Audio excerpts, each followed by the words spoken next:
श्री राधा वल्लभ लाल की, श्री सरस बिहारिणी बिहारी जो सरकार की, सब संतन की, सब भक्तन की, सब विप्रन की, श्री राधा गोविंद देव प्रभु की, श्री राधा गोपीनाथ की, श्री राधा मदन मोहन लाल की, ठाकुर श्री राधा दामोदर लाल की, परमहंस चक्र चूड़ामणि महामुनिंद्र श्री व्यास नंदन भगवान श्री सुखदेव जी महाराज की, आचार्य महाप्रभु स्वामी श्री श्याम चरण दास जी महाराज की, परम रसिकाचार्य अनंत श्री विभूषित श्री बड़े दादा गुरु सरकार स्वामी श्री सरस माधुरी शरण महाराज की, परम रसिकाचार्य अनंत विभूषित छोटे दादा गुरु सरकार स्वामी श्री रसिक माधुरी शरण महाराज की, वर्तमान विराजमान परम पूजनीय श्री सुख संप्रदाय पीठाधीश्वर परम पूज्य स्वामी श्री अलवेली माधुरी शरण जी महाराज की, आप सबन की, जयपुर वासीन की, आप सबन के बीच कथा सुनावे आए महाराज जी की, प्यारे गिरधर लाल की, जय जय श्री।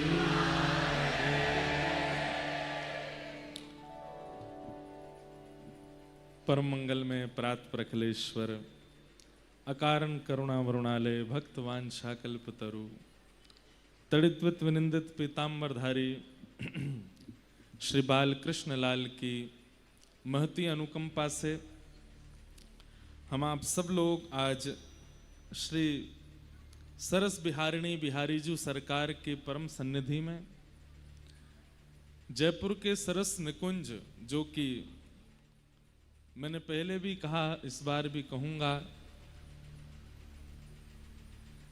जिस प्रकार हमारे वृंदावन में जो निवृत्त निकुंज है, वो निवृत्त निकुंज या तो सेवा कुंज है या निधिवन राज है या तटीय स्थान है, वो निवृत्त निकुंज है। निवृत्त निकुंज मतलब सबका प्रवेश नहीं है।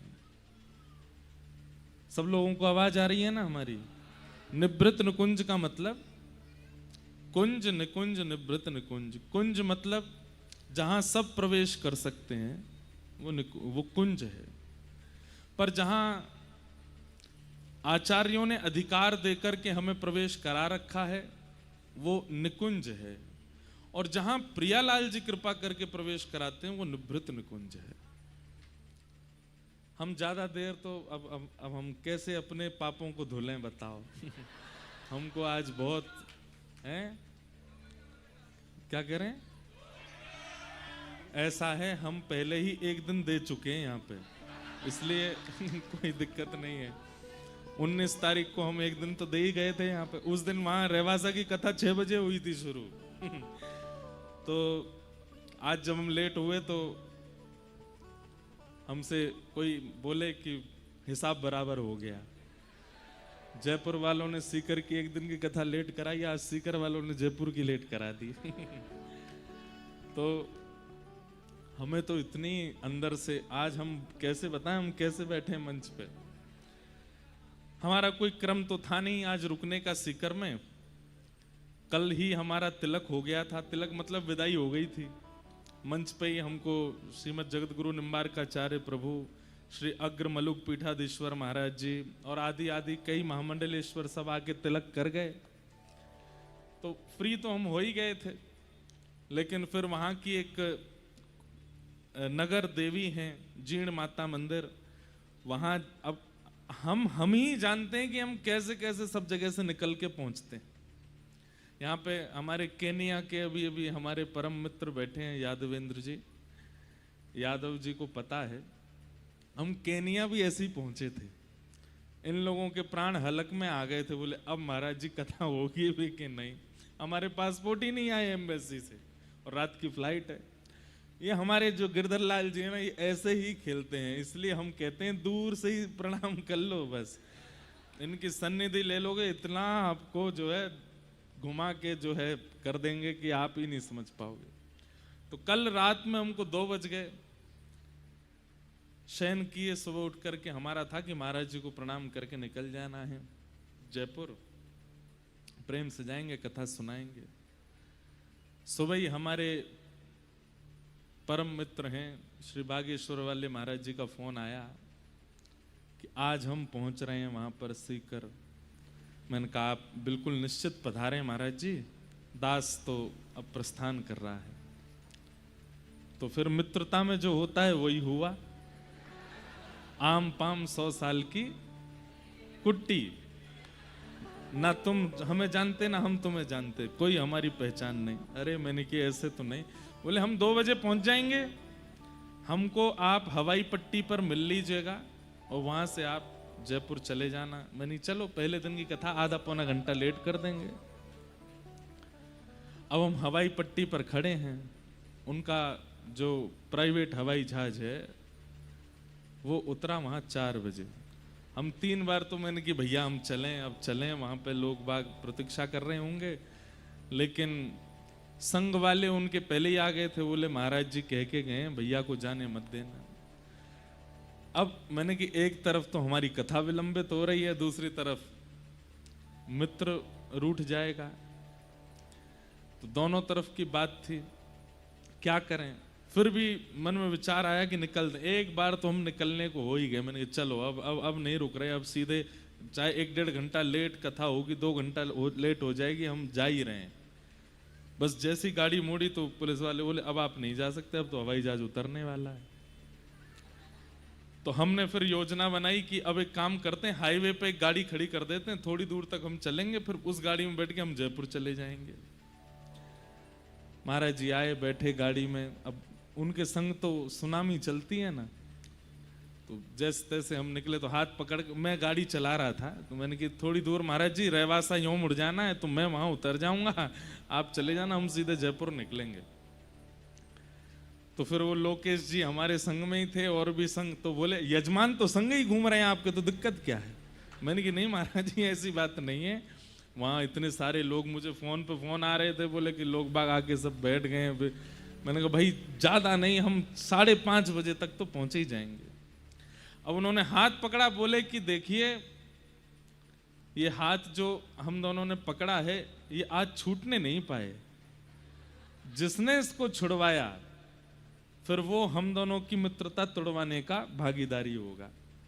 बातें यहाँ तक होने लगी, हमने खूब हाथ पांव जोड़े। मैंने महाराज जी आपके जैसे श्रोता नहीं है हमारे, मैंने कि आप तो आओ 10 बजे तो भी बैठे रहेंगे, मैं हमारे तो बेचारे, हमें पता है ना सब ज्यादातर युवा हैं, कोई घर झूठ बोल के आया होगा, कोई देखो ये जितने हंसे सब झूठ बोल के आए हैं कोई घर झूठ बोल के आया होगा, कोई अपने मित्र से झूठ बोल के आया होगा, कोई बेचारा बस में लटक के आया होगा, कोई ऑटो कर, कोई किसी से लिफ्ट लेके आया होगा, और बस कह ही रहा होगा बस अभी आने वाले महाराज जी, 15 मिनट और रुक जाओ, 10 मिनट और रुक जाओ। कईयों के तो छोड़ छाड़ के चले भी गए होंगे, बोले तू बैठा रहे यहाँ पर, तेरे महाराज जी तो आ नहीं रहे। तो हमने सब बात बताई, बोले मंच पे हमको बैठा के आप चले जाना। मैंने कि आपको मंच पे वहां हजारों की भीड़ है। अब मंच पे जैसे पहुंचे तो बोले 2 मिनट में हम चल ही रहे। मैंने कि महाराज जी मैं निकलता हूँ। बोले एक काम करते हैं, एक आपको हम ऑफर देते हैं। मैंने क्या? बोले अब आप कितने बजे पहुंचोगे जयपुर? मैंने कहा मैं अब निकला तो 7 तो बज ही जाएंगे। तो बोले हम आपको अपने हवाई जहाज से छोड़ देंगे जयपुर, चलो। अब हम लोकेश जी को देखें, लोकेश जी मुझे देखें। मैंने कि क्या करें, अभी हमारे ग्रंथ भी नहीं आए, वो रास्ते में ही है। एक स्वरूप होता है कि भाई व्यास मंच पे जाने से पहले हम कटी स्नान करते हैं, हाथ मुंह धोते हैं, एक पूर्ण स्नान जैसा होता है, व्यवस्थित होते हैं, उससे पहले मौन रहते हैं, तब जाके मंच पे बैठते हैं।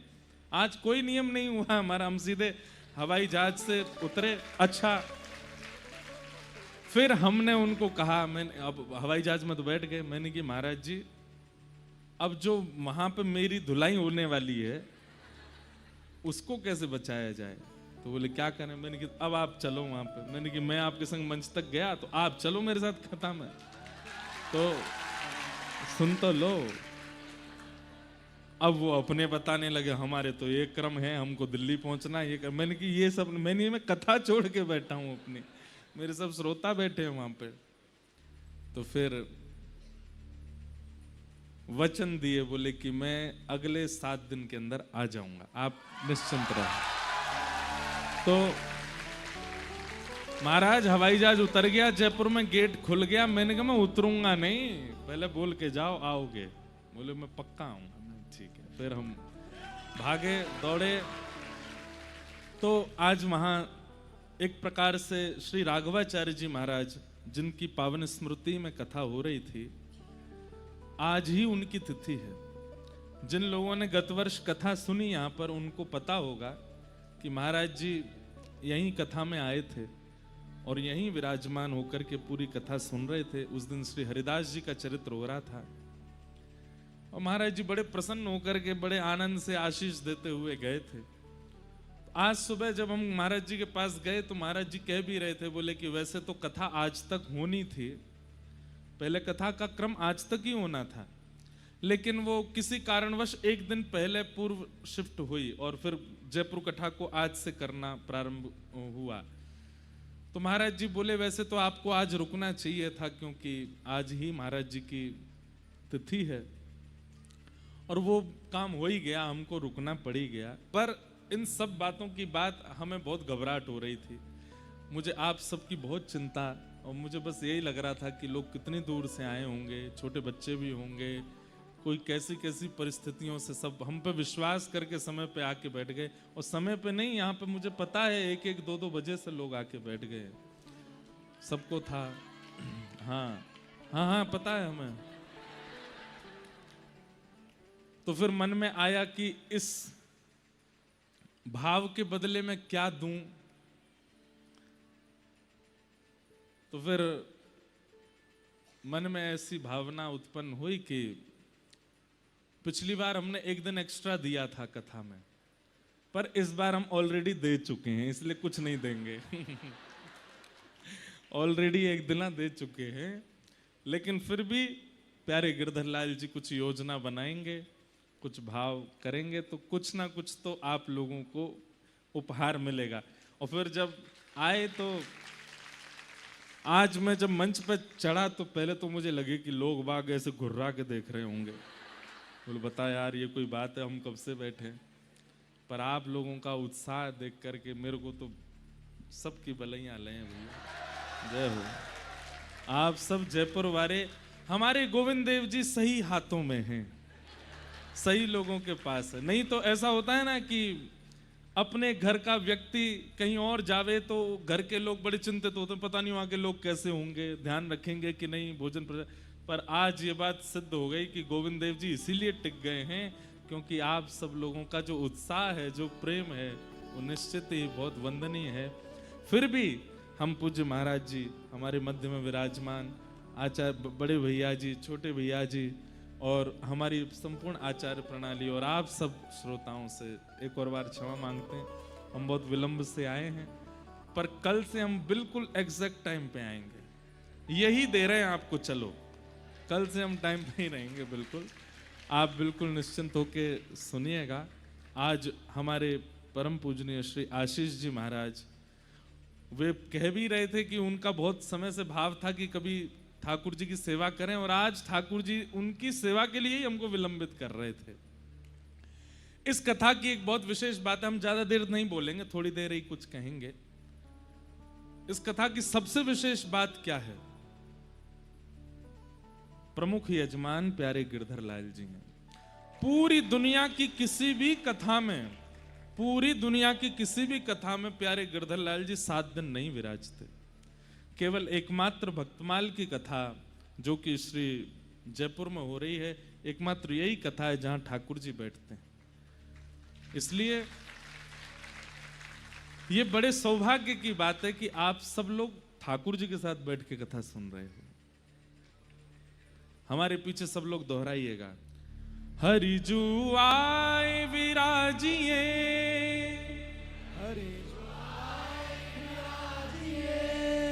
प्रभु जी आए विराजिए, कथा रसिक हरिदास,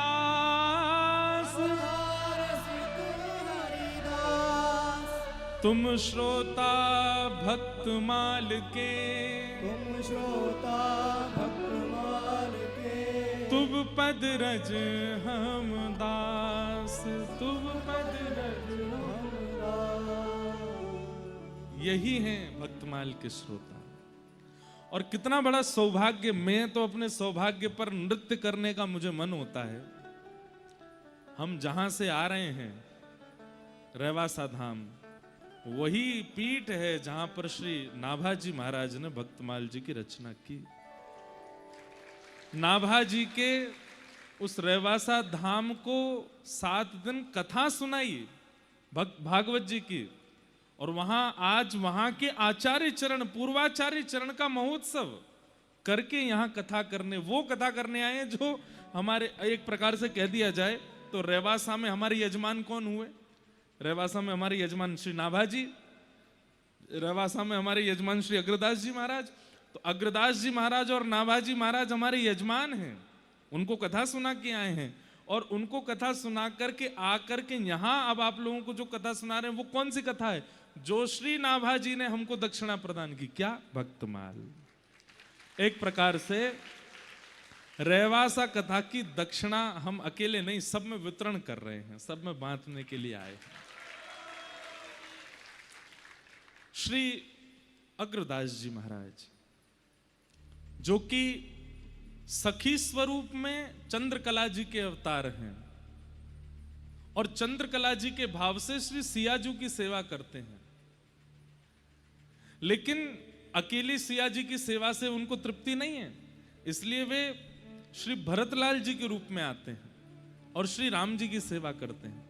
तो भरतलाल जी के रूप में श्री राघव जी की सेवा, चंद्रकला जी के रूप में श्री जानकी जी की सेवा, और कलिकाल में हम आप सबके हृदय को स्वस्थ करने के लिए और भक्त अभिसिंचित करने के लिए वही श्री भरत जी, श्री चंद्रकला जी, श्री अग्रदास जी के रूप में प्रकट हुए।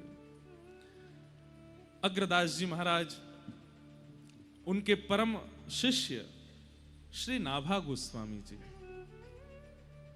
आशीष जी सुनाए थे क्या भक्तमाल जी की कुछ ये भूमिका सुनाई थी क्या? हाँ, तो नहीं सुनाई तो हम सुना दे रहे हैं, हम आप भूमिका ही सुना देते हैं। अच्छा, तो कहीं पता चली मैं सुना दूं, आप सब सुने बैठे हूं, वही ध्यान से सुनिए। 5 मिनट में बैठे ही जाओ, अभी मत जाओ, हैं थोड़े सुन के फिर चले जाना। हाँ, बैठ जाओ। वाह, क्या बता रहा था मैं? हाँ, तो श्री अग्रदास जी महाराज ध्यान में बैठे और ध्यान में क्या करते हैं? मानसी में श्री प्रियालाल जी की सेवा करते हैं।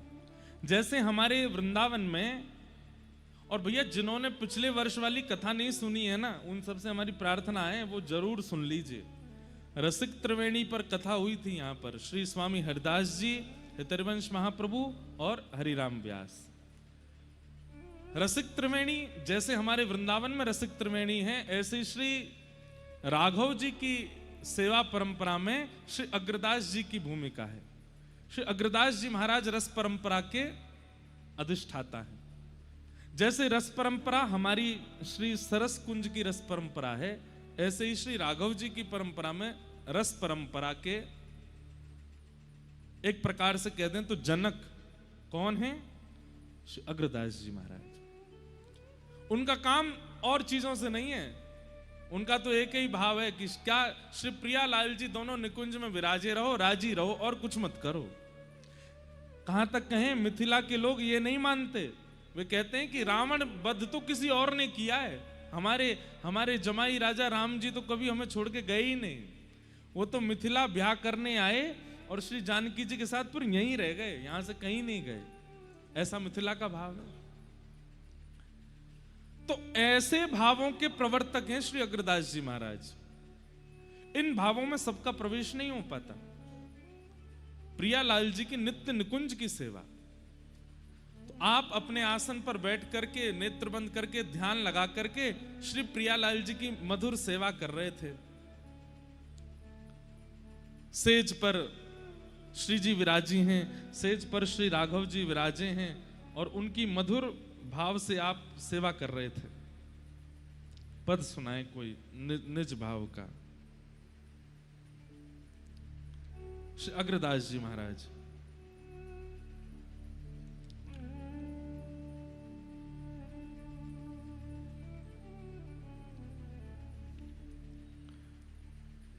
जैसे हमारे स्वामी हरदास जी महाराज आदि सबने ठाकुर जी के भाव को प्रस्तुत किया, अंतरंग भाव, ऐसे अग्रदास जी ने श्री राघव जी के भाव। अब जैसे कैसा पद है, बसो मोरे नैननु में सिया राम, बसो मोरे नैननु में सिया।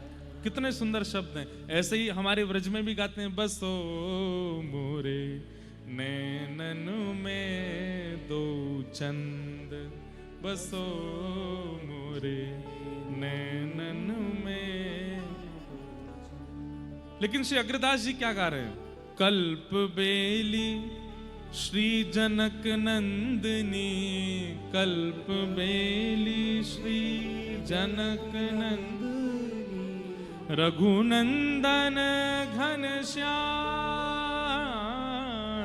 रघुनंदन घन श्याम, राजत रतन जड़ित सिंहासन, राजत जड़ित सिंहासन, जुगल जोड़ी अभिराम, जुगल जोड़ी अभिराम, बसो मोरे नैननु में सिया राम, बसो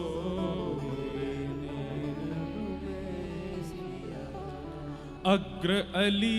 अली शब्द वैसे तो सब जानते ही हो, अली मतलब सखी, अली मतलब सहचरी।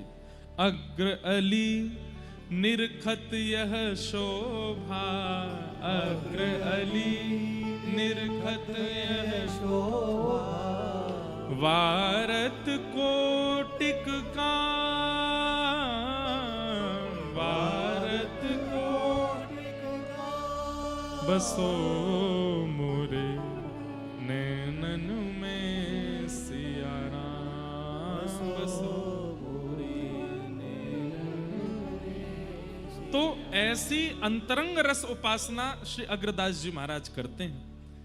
और कैसे करते हैं, कभी जाइएगा रेवासा, वहां पर पीछे जहां अभी हमारे श्री अग्रमलुक पीठाधीश्वर महाराज जी विराजे हैं, परसों यहां पधारे थे, वहीं पीछे सीय मनरंजनी वाटिका है, जो कि श्री अग्रदास जी महाराज ने ही एक सुंदर फुलवारी वाटिका बनाई। और वहां बैठ करके आप नेत्र बंद करके ध्यान करते हैं, यहाँ से सियाजू आ रही हैं, यहाँ से राघव जी आ रहे हैं, उनकी नित्य केली चल रही है और वे स्वयं चंद्रकला सहचरी हैं, कभी चवल डोरा रही हैं, कभी पान बीड़ी पधरा रही हैं, कभी माला पधरा रही हैं, कभी इत्र पधरा रही हैं। ऐसी भावनाओं से वे ठाकुर जी की सेवा करते थे। और उनकी सेवा करते थे श्री नाभाजी महाराज। नाभाजी महाराज बगल में पंखा लिए झल रहे हैं। मैं देख रहा था आचार्य चरणों में चित्र है कि नहीं। तो श्री नाभाजी महाराज हाथ में पंखा लिए झल रहे हैं और श्री अग्रदास जी महाराज मानसी में ठाकुर जी की किसी लीला का चिंतन कर रहे हैं। और श्री नाभाजी क्या कर रहे हैं पता है, अपलक नेत्रों से पंखा झलते झलते अग्रदास जी के मुख को देख रहे हैं और मुख देखते देखते अनुभव करना चाह रहे हैं कि हमारे गुरुदेव किस लीला का चिंतन कर रहे होंगे, क्योंकि पूछ तो सकते नहीं है। एक बात याद रखिएगा, शिष्य का शिष्यत्व एक चीज पर टिकता है और वो क्या है, संकोच। अगर किसी शिष्य को अपने गुरु के सन्मुख संकोच नहीं होता है ना, तो कहीं ना कहीं उसके शिष्यत्व में कोई कमी है। इसलिए संकुचित होना गुरुदेव के आगे, हम भले ही बहुत मुंह लगे हैं, गुरुजी हमारे गले में गलवैयां डालते हैं, गुरुजी हमारे संग डोलते हैं, गुरुजी हमारी गाड़ी में बैठ जाते हैं, गुरुजी हमारे पीछे बाइक पर बैठ जाते हैं, फिर भी शिष्य को चाहिए अत्यंत संकुचित रहे अपने गुरुदेव के आगे। ये उसके शिष्यत्व का स्वरूप होता है। तो श्री नाभाजी महाराज वो पंखा झल रहे हैं और श्री अग्रदास जी के मुखमंडल को देख के बाहर से अनुभव कर रहे हैं कि ये कौन सी लीला का स्मरण कर रहे होंगे। और तभी कौन सी लीला का स्मरण आया कि आज जानकी जी राघव जी से कह रही हैं, बोले क्या विपरीत श्रृंगार करेंगे हम दोनों, मतलब राम जी आज आप जानकी बनो, मैं राघव बनूंगी। आहा, नाभाजी के नेत्र सजल हो रहे हैं, कितनी सुंदर लीला का स्मरण कर रहे हैं गुरुदेव। और राम जी संकोच कर रहे हैं, सीता जी से कह रहे हैं नहीं नहीं नहीं, मुंह को बहुत शर्म आवे, मैं नहीं करूंगा। बोले नहीं, आज तो करना ही पड़ेगा। और जबरदस्ती किशोरी जी के हट से राघव जी चुनरी पहन रहे हैं, लहंगा पहन रहे हैं। अब हमारे वृंदावन के लाला के लिए तो ये बात बड़ी सहज है, बिहारी जी तो लहंगा में ही रहे हैं। श्यामा सखी को स्वरूप श्रीनाथ जी धारण करें, इनको लाली बनवे में नेक संकोच नहीं आवे। लेकिन हमारे राघव जी वो बहुत संकोच कर रहे हैं, सीता जी से कह रहे हैं नहीं नहीं ये कोई बात है, अरे अंतःपुर में है, आज आपको जानकी बनना ही पड़ेगा, लहंगा पहनो, लहंगा पहनो। और जो भी माताएं पहनती सब पहना, गले में हार वार पहने। राघव जी ने अपने घुंघराले केश खोल दिए, हाथों में कड़ूला पहने, सुंदर चुनरी पहनी, आंखन में काजल लगाए, होठन में लालिमा लगाई, बिंदी पधराई, यहाँ पे सुंदर वो क्या पहनते हैं, मोगला, जो भी यहाँ पहन लियो। आहा, राम जी को देख करके सीता जी तो बार बार भले ही ले बने। आहा, कितने प्यारे लग रहे हैं, कितने सुंदर लग रहे हैं।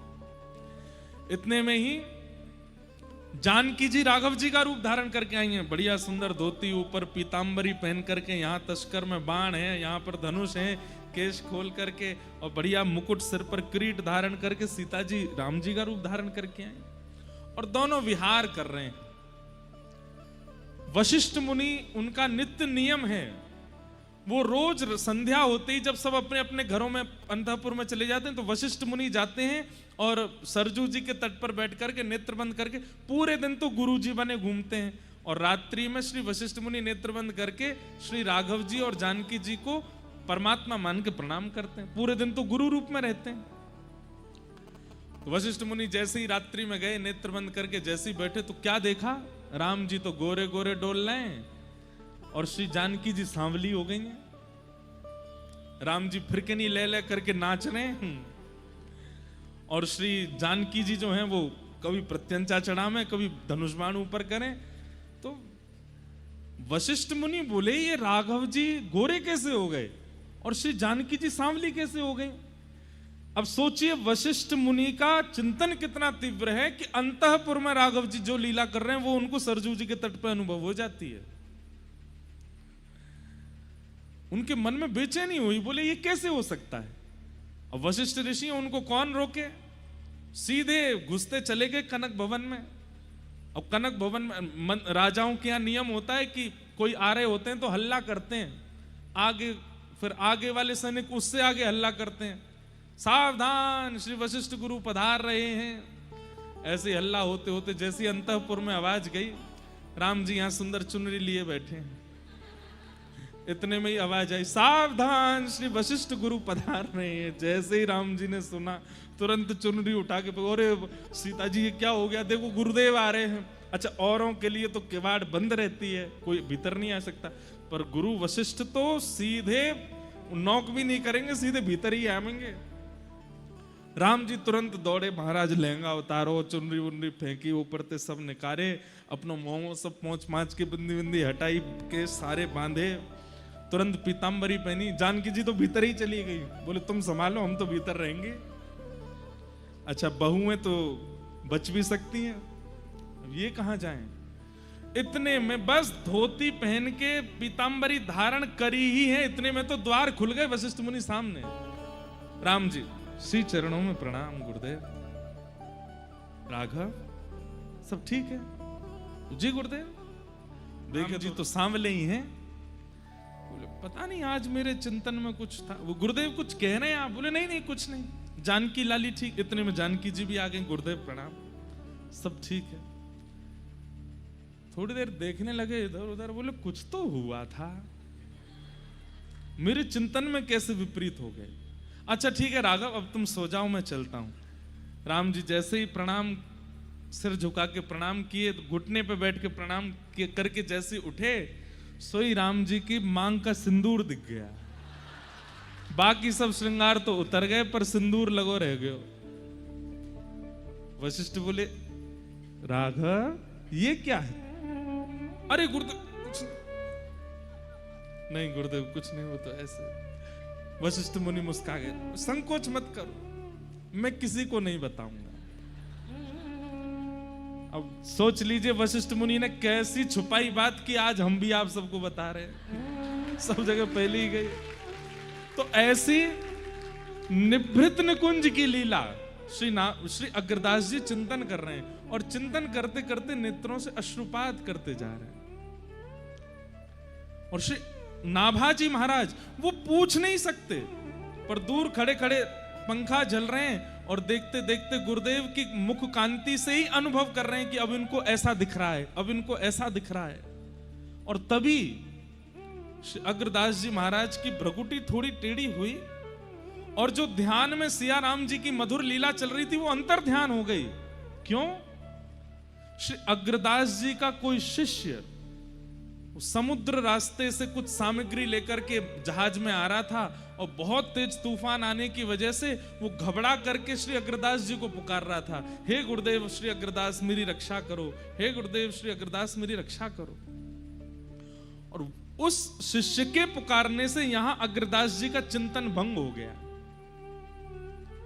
लेकिन ऐसे जब भ्रकुटी थोड़ी तिरछी सी हुई, तो बाहर खड़े श्री नाभाजी बोले गुरुदेव के मन में क्या चल रहा है?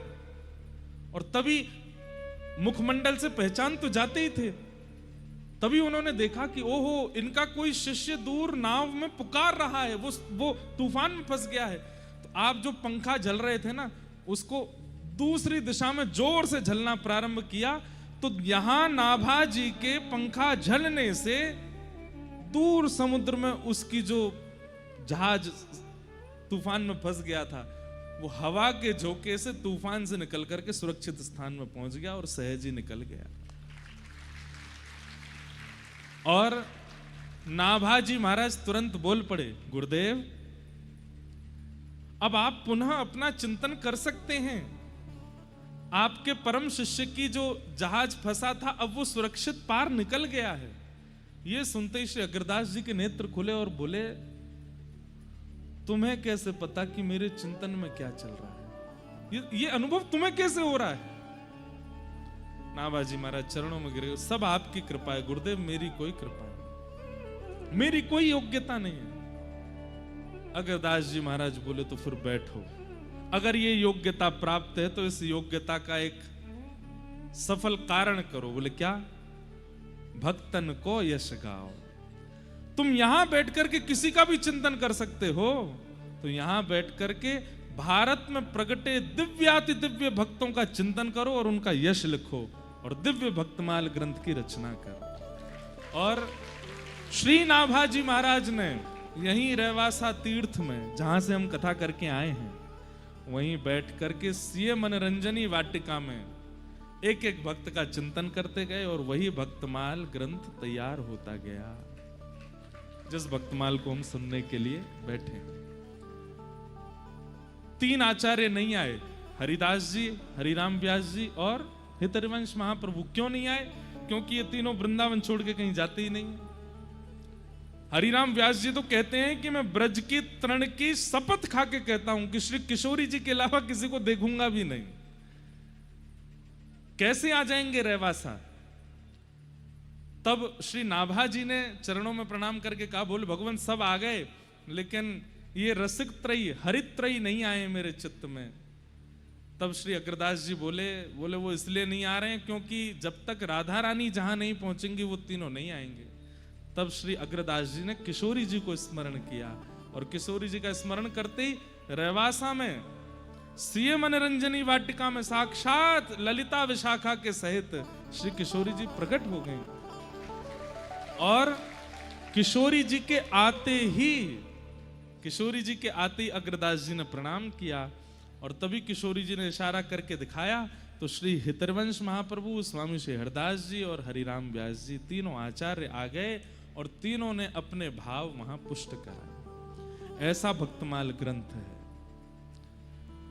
तो इन्हीं भक्तमाल जी की चर्चा हम लोग श्रवण करेंगे। आप सब लोग अवगत हैं, 3 रसिकों के चरित्रों पर हमने पूर्व वर्ष कहा था और पिछले वर्ष ये भाव कहा था मंच से कि इस बार श्रीमद वल्लभाचार्य जी महाराज, श्रीमद रामानुजाचार्य जी महाराज और श्रीमन चैतन्य महाप्रभु, इन तीनों के मंगल यश को हम यहां से गाएंगे। तो आज तो प्रथम दिन भूमिका में निकला है और बहुत समय भी हो गया, 9 बज गए हैं। आप सब लोगों के मध्य में बस हम आज प्रारंभ प्रार्थना कर दी है। कल से 2-2 दिन एक महापुरुष का चरित्र चलेगा। तो कल और परसों श्रीमद वल्लभाचार्य जी महाराज, फिर उसके बाद या तो चैतन्य महाप्रभु या फिर रामानुजाचार्य जी, जो आज्ञा गिरधर लाल जी करेंगे उनका चरित्र ले करके हम 25 तारीख तक यहाँ पर चर्चा करेंगे। कथा का समय 4 बजे से है। आप लोग 3 बजे आ जाना, हम 4 बजे पक्का आ जाएंगे, पक्का, हमारी बात मान लो। और एक बात हम आप लोगों से बहुत निवेदन करके कहते हैं, इस कथा को छोड़िएगा नहीं। हम सही बता रहे हैं, दुनिया भर में कथा होती है, पर ये हमारे महाराज जी की सन्निधि में, हमारे महाराज आचार्य चरणों की सन्निधि में, और सबसे बड़ी बात प्यारे गिरधर लाल जी के श्रोता के युक्त रूप में कथा होती है। इससे भव्य, इससे दिव्य, इससे बृहद कथाएं हो सकती हैं, लेकिन ऐसी अनुपम कथा सब जगह नहीं होती। इसलिए आप सब लोग सावधानी से आइएगा। श्यामा हृदय कमल सो प्रगट्यो, हृदय कमल सो प्रगट्यो, और श्याम हृदय कुभार, वृंदावन प्यारो वृंदावन, वृंदावन प्यारो वृंदावन, हे श्री वृंदावन मेरो वृंदावन, वृंदावन मेरो वृंदावन, सब सुख सागर रूप उजागर रहे वृंदावन धाम, सब सुख सागर रूप उजागर रहे वृंदावन धाम। हे रूप गोस्वामी प्रगट कियो जहां, रूप गोस्वामी प्रगट कियो, रूप गोस्वामी प्रगट कियो जहां, रूप गोस्वामी प्रगट कियो, राधा गोविंद रूप निधान, वृंदावन मेरो वृंदावन, वृंदावन मेरो वृंदावन, हे श्री वृंदावन प्यारो वृंदावन, वृंदावन मेरो वृंदावन, रूप गोस्वामी प्रगट कियो जहां, रूप गोस्वामी प्रगट कियो, राधा गोविंद रूप निधान, वृंदावन मेरो वृंदावन, वृंदावन मेरो वृंदावन, हे श्री वृंदावन प्यारो वृंदावन। वृंदावन प्यारो वृंदावन। अब जो 3 ठाकुर आपके जयपुर में विराजमान है, उन्हीं को प्रणाम कर लेते हैं। हे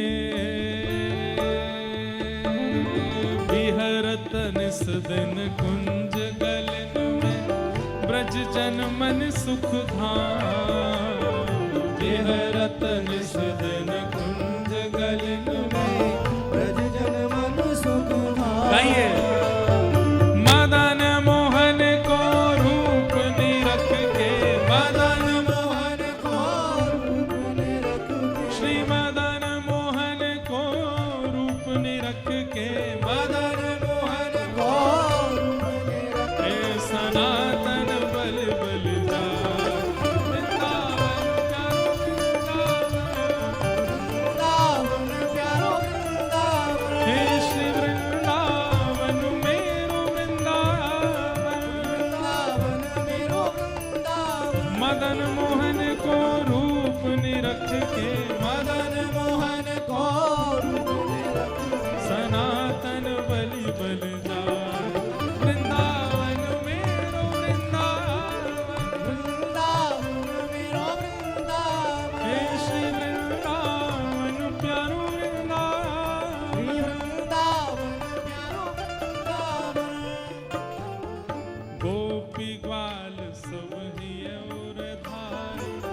प्यारो गोपीनाथ गोपी ग्वाल सब ही और धारे प्यारो गोपीनाथ।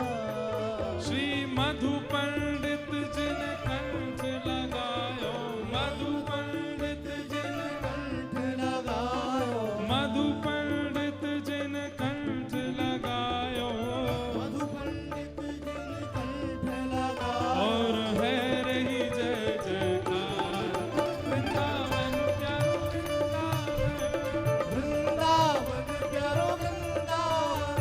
देखो पीछे इतनी जगह पड़ी है, पीछे जाओ झूम के नाचो प्रेम से, काय को आएंगे नेक पीछे जाओ सब लोग। मधु पंडित जिन कंठ लगायो मधु पंडित जिन और है रही जय जयकार वृंदावन मेरो वृंदावन वृंदावन प्यारो वृंदावन। हे श्री वृंदावन मेरो वृंदावन। एक लाली इनको बना लाई है तो ये बार बार कह रहे मो काई को छोड़ो मेरो नाम भी बोलो। हे श्री गोपाल भट्ट जो की हृदय वेदना प्रगट्यो शालिग्राम। गोपाल भट्ट जो की हृदय वेदना प्रगट्यो शालिग्राम। सब लोग गाओ। रूप सुधा को खान हमारो रूप सुधा को खान हमारो। वृंदावन में सबते न्यारो। वृंदावन में सबसे न्यारो। हे रूप सुधा को खान हमारो रूप सुधा को खान हमारो। श्री राधा रमण जुलाल वृंदावन मेरो वृंदावन। वृंदावन मेरो वृंदावन। हे श्री वृंदावन मेरो वृंदावन। श्री वृंदावन मेरो वृंदावन। हे रूप सुधा को खान हमारो रूप सुधा को खान हमारो। श्री राधा रमण जुलाल वृंदावन मेरो वृंदावन। वृंदावन मेरो वृंदावन। हे श्री वृंदावन प्यारो वृंदावन। श्री वृंदावन प्यारो वृंदावन। और जिनकी कृपा से यह रस प्रकट वृंदावन अभिराम। जिनकी कृपा से यह रस प्रगट्यो वृंदावन अभिराम। हे सप्तनिधिन को ही उजियारो दिन को ही उजियारो। सरस माधुरी जी को अति दुलारो सरस माधुरी जी को अति दुलारो। श्री सरस बिहारी जी को अति प्यारो सरस बिहारी जी को अति प्यारो। हमारो गिरधर लाल वृंदावन प्यारो वृंदावन। वृंदावन प्यारो वृंदावन। हे श्री वृंदावन मेरो वृंदावन। श्री वृंदावन प्यारो वृंदावन। अच्छा एक बात तो है, मुझ में आधे से ज्यादा बल तो महाराज जी के उत्साह से आता है। सबरे आप 90% लोग युवा युवा सब यहाँ खड़े हो।